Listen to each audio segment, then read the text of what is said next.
Halo teman-teman, ketemu lagi di channel YouTube saya hari ini. Dan kali ini saya akan ngebahas dunia teknologi yang ada kaitannya dengan dunia masa depan dan tentunya melalui digital dan virtual. Namun sebelumnya kalian bisa subscribe, like, comment, and share. Dan di video kali ini saya akan ngebahas tentang Metaverse dan apa yang akan dikerjakannya. Lalu apa hubungannya dengan gereja dan kaitannya dengan dunia pelayanan yang ada di dalamnya. Pernah nggak dengar istilah Metaverse? Ya, Metaverse akhir-akhir ini menjadi topik hangat yang diperbincangkan banyak masyarakat. Namun Metaverse mulai booming semenjak Facebook mengumumkan rebranding yang mereka lakukan menjadi Meta. Nah, istilah Metaverse menjadi trending topic. Lalu apa itu Metaverse yang sedang ramai ini?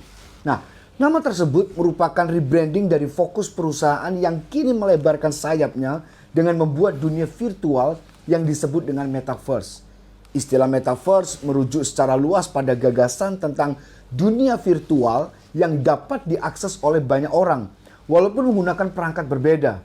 Dan Metaverse digambarkan sebagai ranah online yang sepenuhnya imersif, terlihat mirip dengan dunia nyata, tetapi dihasilkan oleh komputer. Nah, Metaverse juga merupakan ruang virtual yang diciptakan sebagai versi digital dari berbagai aspek yang ada di dalam dunia nyata, baik itu interaksi antara manusia maupun fungsi ekonomi. Dan dalam Metaverse, manusia akan mengenal istilah virtual reality atau VR yang ditandai dengan pemakaian dunia virtual yang lebih berkelanjutan. Nah, Facebook itu bukan satu-satunya perusahaan yang mengembangkan teknologi Metaverse ini. Namun perusahaan Mark yang kini bernama Meta ini menjadi salah satu yang mempopulerkannya.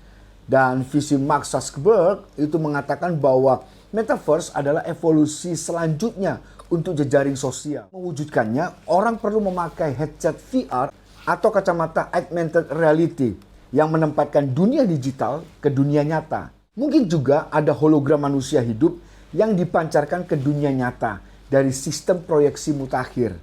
Dan ketika kalian bermain game dengan teman-teman, kalian akan merasa seperti berada di sana bersama di dunia yang berbeda.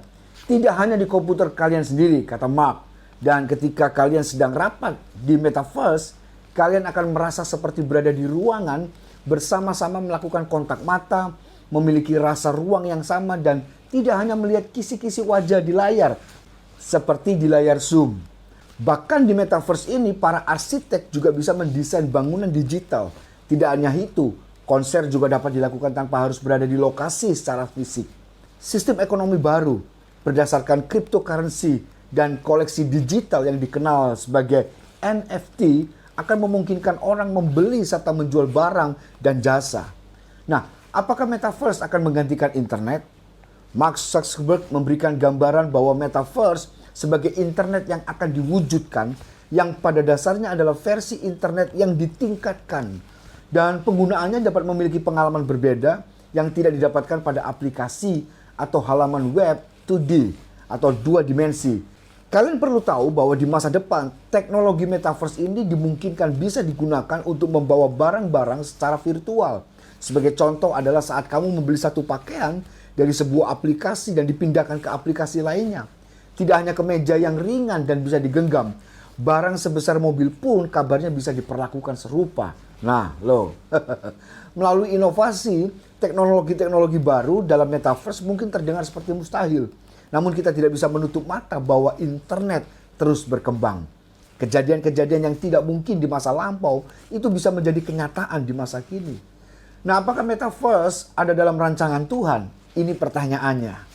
Banyak orang Kristen mungkin belum mendengar tentang kemajuan pesat daripada Metaverse di dunia teknologi. Nah, pengertian Metaverse adalah kombinasi dari kata meta dan verse.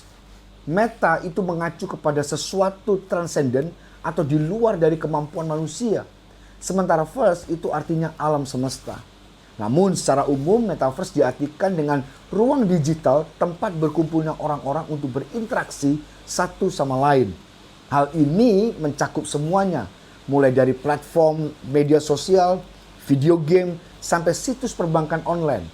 Contoh bayangan dari dunia virtual reality itu bisa dilihat seperti yang ditampilkan dalam film Ready Player One. Bahkan nantinya dunia virtual ini akan mencakup jaringan lokasi digital di mana pengguna akan bertemu dengan teman, pergi ke sekolah, pergi berlibur, membeli barang, bahkan pergi ke gereja.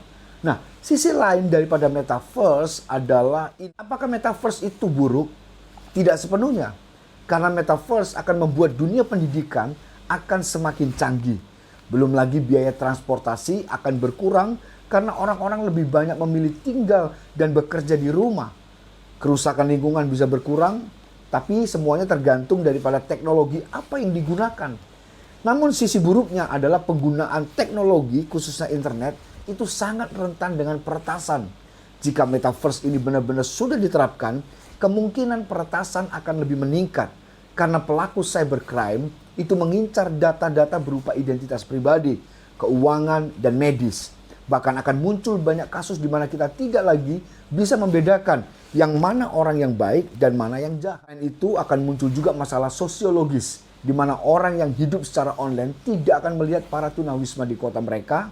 Ada banyak orang yang juga akan kesulitan menemukan pekerjaan. Dan pertanyaan berikutnya adalah, apakah metaverse adalah rancangan Tuhan? Tidak ada bagian Alkitab yang menyebutkan tentang metaverse. Karena pada awalnya Tuhan menciptakan kita dengan tubuh fisik yang nyata, bukan virtual. Tuhan tidak merancang kita untuk menggandakan diri dan menjadi orang lain yang berbeda dari rancangannya. Meskipun kehadiran teknologi, khususnya media sosial, berguna untuk menghubungkan kita dengan teman-teman, keluarga, dan bahkan orang-orang dari berbagai belahan dunia. Tetapi media sosial tidak bisa menggantikan interaksi manusia secara nyata. Pengalaman menjelajah berbagai negara secara virtual memang tampak menarik. Namun Tuhan merancang kita sebagai manusia yang nyata untuk berinteraksi secara langsung.